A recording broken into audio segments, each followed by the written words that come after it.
All right. Welcome back, everyone. I am joined by my next guest, Ron Thomas, who is the police chief for the city of Denver. And just so grateful to have you here. Thanks for coming on the bench for a little conversation. Certainly my pleasure. My first question is, over 35 years with the Denver Police Department, Yes. what inspired you to get into law enforcement? Well, I'll tell you, I mean, really continuing on a family tradition to be of service to the community. You know, my father was a mail carrier, my mother worked for Child Protective Services, and so I always kind of had a heart to serve. Didn't necessarily always know how I was going to be able to do that, Yeah. but then I was introduced to a program just out of high school called the Cadet Program, where they, paid for me to do some clerical things. It was like an internship, Yeah. essentially. And but part of that gave me the opportunity to ride with some officers, and as soon as I got in the police car and we zoomed off to our first call, I was hooked. And then when I joined the academy and graduated from the academy and got through all the field training, it quickly dawned on me just how much I had an opportunity to impact people's lives positively, and so Right. really became addicted to that, and then just realized, as I continued to elevate in my career and going through the ranks, that it just increased my ability to have that impact on people. And so now I feel like I have the opportunity to influence an entire police department in having that caring heart and that desire to make people's lives better. Yeah, yeah, and I've met you a couple of times now, and I think that care and that compassion comes through in how you lead and how you interact with the public, and we have a close relationship between the police department and Denver Rescue Mission, and we're really grateful for that. And we couldn't do what we're called to do if we didn't have Sure. that kind of a relationship with you. In the time that you've been in Denver, but also with the police department, how have you seen homelessness change? Well, it's certainly expanded, Yeah. and I think the population has expanded. I think housing prices, just the cost of living in Denver has just increased exponentially, and so I think that it has increased the challenge, and I'm just so thankful for resources like the Denver Rescue Mission that can step in and help. I really have always felt like we have the same mission, and that Yeah, is to help yeah. make people's lives better. And we do it through different capacities. We're certainly thankful for the partnership that we have, so that we can guide people to your door so that you can provide that assistance. Yeah, and I don't know if everybody knows that you guys do that so often, right? You'll encounter someone, excuse me, that is on the streets, they're unhoused, they really need shelter. They may not know that there is shelter, they may Right. not know how to get there, and your officers, in my opinion, very compassionately oftentimes will be that conduit to our Yeah. shelter and to our staff. So thank you for that. Oh, you bet. Yeah. So the police are obviously engaging with people from the homeless community regularly, probably more often than you would like. What are some of the most pressing challenges for law enforcement in dealing with the homelessness problem and people that are experiencing homelessness? I think some of the greater challenges are, there's a lot of mental health issues that are unaddressed, unfortunately, and I think sometimes there are also sort of co-occurring substance misuse Right. issues as well, and so I think that further exacerbates some of the other challenges. And so we know that the safest thing to do for individuals that we perceive have those issues is to get them stabilized. And I Right. think that's one of the things that you're expert in, is getting folks stabilized, getting a roof over their head, and keeping them out of the elements and things like that, and being able to start to treat some of those issues. Yeah, yeah. And sometimes it's those issues that then lead to what I'm going to call, I don't know if you would call it this, but almost the nuisance crimes, right? Yeah. Like the loitering or trespassing or urinating in public.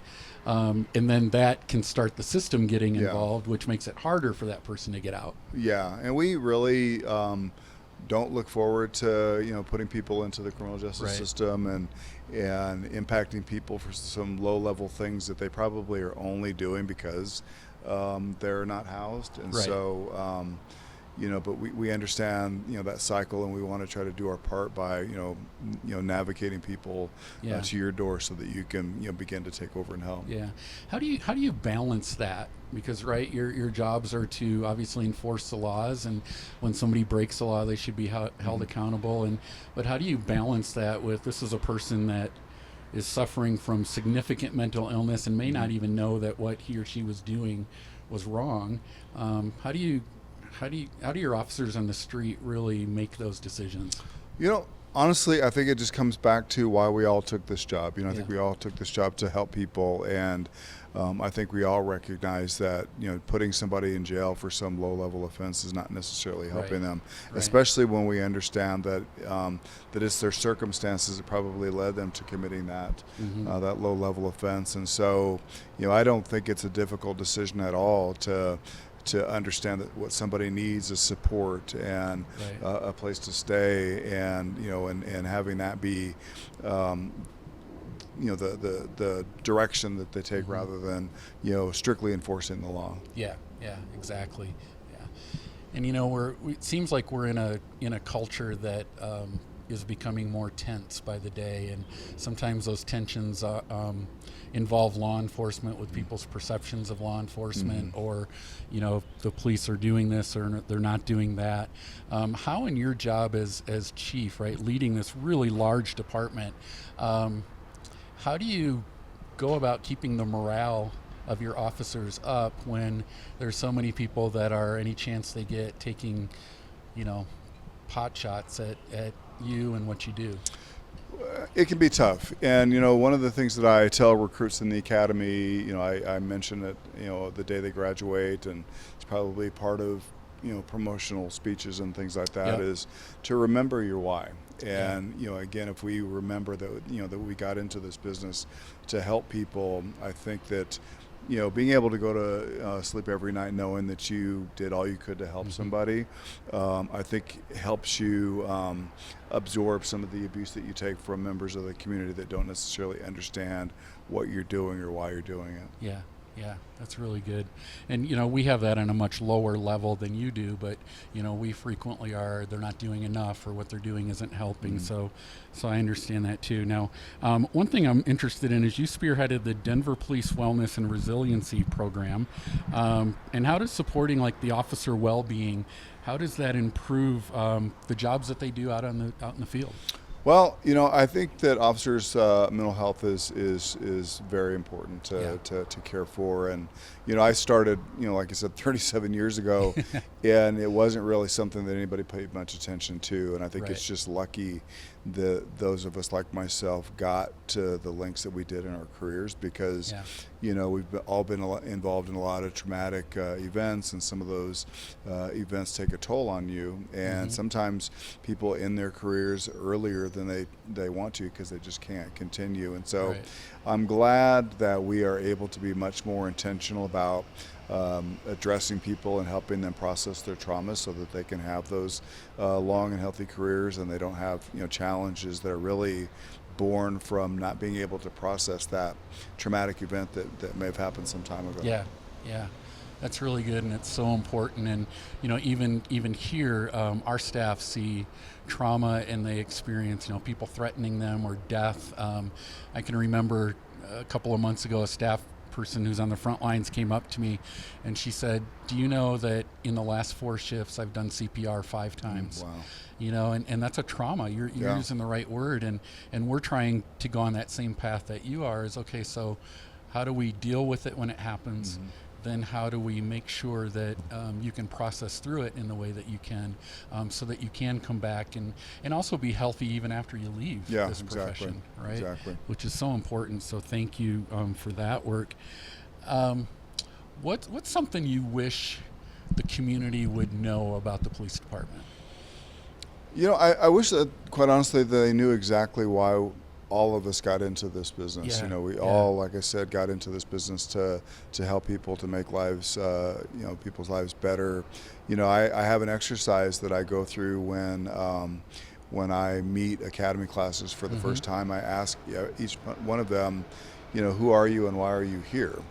And I don't mean just tell me your name and badge number and and that you're just looking for a job, like, what did you intend to do by taking this job? And I have yet to have somebody tell me, well, I wanted to arrest people and I wanted to drive fast and Right. get in chases. Like, nobody has ever said that. Yeah, They've always said, I've always wanted to, look out for those members of the community that couldn't take care of themselves. And I've always wanted to, I mean, those are the answers that I consistently get. And so it just warms my heart to know that I'm surrounded by people that, have the same, thoughts about helping the community that I do. Yeah. And that in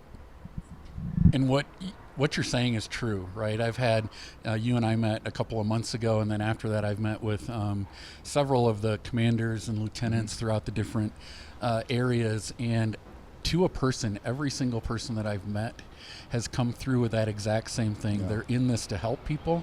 They want to make the community better. This is the community that they live in, so they have a vested interest in making it better. And I just hope that you hear from us how grateful we are for you and your department. I know our staff on the front lines are grateful that when there's a situation that rises to a certain level and they need to call 911, that your officers are there, and they take care of the situation in a very respectful manner, but they also take care of the situation. And I can't imagine what our work would be like if we didn't have that relationship with the police department. Yeah, I mean, definitely thankful for our partnerships. I mean, I don't think you can do many things positively without partnerships. And so certainly that's right. We rely on the partnership that we have with the Denver Rescue Mission. We rely on a number of community partnerships in order to be successful at the work that we do. Yeah. And, I've just always believed that homelessness takes the entire community to come together to solve it, right? Government, nonprofits, ministries, businesses. I feel like I've said this a lot already in the few times that we've had on the bench already today. But when you think about Denver and how the community comes together around the homeless, what inspires you? What inspires me is to know that there are people that care. I mean, certainly people are angry about the things that they see about the crime or the perceptions of crime, but people really do care about people. They want people to have housing and support and things like that. And so I feel good knowing that I live in a community that feels that way. And I think that there are things that community could do to support members of the community that are less fortunate. I think that providing hope, I think, is something that everybody can do. I think a lot of times people fall into the situations that they fall in, they lose their hope. No one helps them get that back, right? And or somebody never lets somebody know in the beginning that there's always a reason to have hope. And so I think that sometimes people think that the situation that they're in is just where they belong and where they should stay. And I think it's important for all of community to let people know that that we want to help and that you have an opportunity to be successful. Yeah, and I've lived and worked in various other cities, and people ask me now that I've moved out here, what about Denver and homelessness and things like that? And one of the things that I always say is a couple of blessings that I think we have in this community. One is we have service providers that truly partner together. We're not in competition with one another, right? So I think that's unique. And I think the other thing that is somewhat unique is being in a city that really takes homelessness seriously and sees the city as a critical partner and even a resource to help people leave homelessness. And that's something I think we should be proud of, because that doesn't exist in a lot of cities. Yeah, that's true. And, I mean, I've worked for two different mayoral administrations, and I think they both, wanted to solve the homeless issue and really, wanted to provide the best solution and do all that they could to help people and change their situation in life. And I just think that Mayor Johnson obviously has really thought outside the box and really come up with some creative and innovative ideas that have been successful. And so we really want to continue with that success and continue the partnerships that we have, like the partnership we have with the rescue mission. Yeah, yeah. Well, I'm so glad that and honored that you would take this time to be on the bench with us. And again, I'm going to say it one more time. I'm so grateful for the way we work together, and looking forward to more opportunities for us to work together and help more people.